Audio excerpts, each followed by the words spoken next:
इस बार बही खाते के बजाय मेड इन इंडिया टैब से पढ़कर बजट पेश करते हुए वित्त मंत्री ने रेलवे को बड़ी सौगात देने की घोषणा की। वित्त मंत्री ने साल 2030 तक तैयार होने वाली भारतीय रेल की कई योजनाओं के बारे में बताया।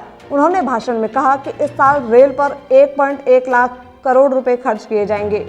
बताया कि साल 2023 तक देश की 100% ट्रेनें बिजली से चलने लगेंगी।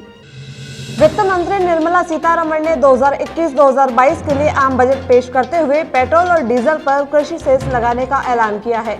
उन्होंने पेट्रोल पर 2.5 रुपए प्रति लीटर और डीजल पर 4 रुपए प्रति लीटर के हिसाब से कृषि सेस लगाने की घोषणा की। वित्त मंत्री ने कहा, मैं कुछ चीजों पर कृषि अवसंरचना और विकास सेस लगाने का प्रस्ताव करती हूँ। केंद्रीय बजट 2021 में मोदी सरकार ने कृषि सेक्टर के बजट आंकड़े पेश किए। इस दौरान वित्त मंत्री निर्मला सीतारमण ने कृषि सेक्टर के लिए 16.5 लाख करोड़ के बजट का ऐलान किया, जिसमें पिछले साल के मुकाबले इजाफा किया गया है। बता दें कि साल 2020-2021 के बजट में कृषि सेक्टर के लिए 15 लाख रुपए का बजट आवंटित किया गया था। केंद्रीय वित्त मंत्री निर्मला सीतारमण ने बजट पेश करते हुए टीम इंडिया की ऑस्ट्रेलियाई जमीन पर मिली ऐतिहासिक जीत की तुलना बजट से की। उन्होंने कहा, हम किसी भी परिस्थिति से बाहर निकलने और जीतने में सक्षम हैं। ऑस्ट्रेलिया के खिलाफ भारतीय क्रिकेट टीम की इस जीत ने हमें प्रेरणा दी है और हमारे अंदर के विश्वास को मजबूत किया है। उम्मीद है कि अर्थव्यवस्था के रिजल्ट भी ऐसे ही होंगे। कांग्रेस ने दावा किया कि वित्त मंत्री निर्मला सीतारमण के भाषण में जीडीपी में 37 महीनों की रिकॉर्ड गिरावट का जिक्र नहीं है और इसमें अर्थव्यवस्था को गति देने पर ध्यान नहीं दिया गया। कांग्रेस प्रवक्ता मनीष तिवारी ने ट्वीट कर कहा, वित्त मंत्री के भाषण में इसका कोई जिक्र नहीं हुआ कि जीडीपी में 37 महीनों की रिकॉर्ड गिरावट हुई है।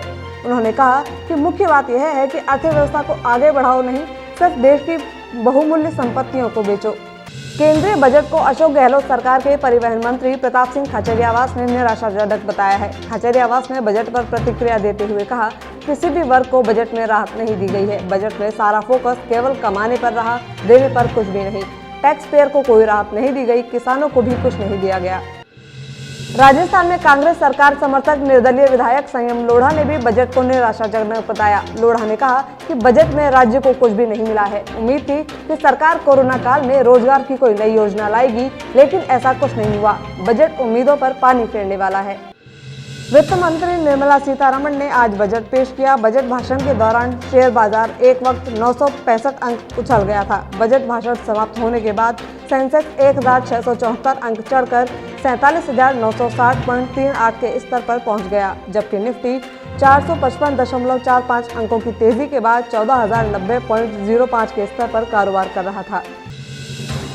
कृषि कानूनों के विरोध में दिल्ली की सीमाओं पर जारी किसानों का आंदोलन 68वें दिन में प्रवेश कर चुका है। अब इस पूरे आंदोलन का केंद्र गाजीपुर बॉर्डर बन गया है, जिसके चलते दिल्ली पुलिस यहां पहुंचने वाले मार्ग बंद करती जा रही है। गृह मंत्रालय ने सिंघू बॉर्डर, गाजीपुर बॉर्डर, टिकरी बॉर्डर में इंटरनेट पर लगा गई अस्थायी रोक को बढ़ाकर 2 फरवरी रात 11 बजे तक के लिए कर दिया है। पाकिस्तान के पूर्व बल्लेबाज रमीज राजा ने हाल ही में ऑस्ट्रेलिया सीरीज में शानदार प्रदर्शन के लिए भारतीय क्रिकेट टीम की प्रशंसा की है। रमीज राजा ने YouTube पर एक इंटरव्यू में कहा, मैं वास्तव में विराट कोहली को बहुत पसंद करता हूं, क्योंकि उन्होंने सभी को पीछे छोड़ रखा है और एक आक्रामकता प्रदान की है। इस टीम में उनका बहुत योगदान है, लेकिन उस समय भारत को अजिंक्य रहाणे की जरूरत थी।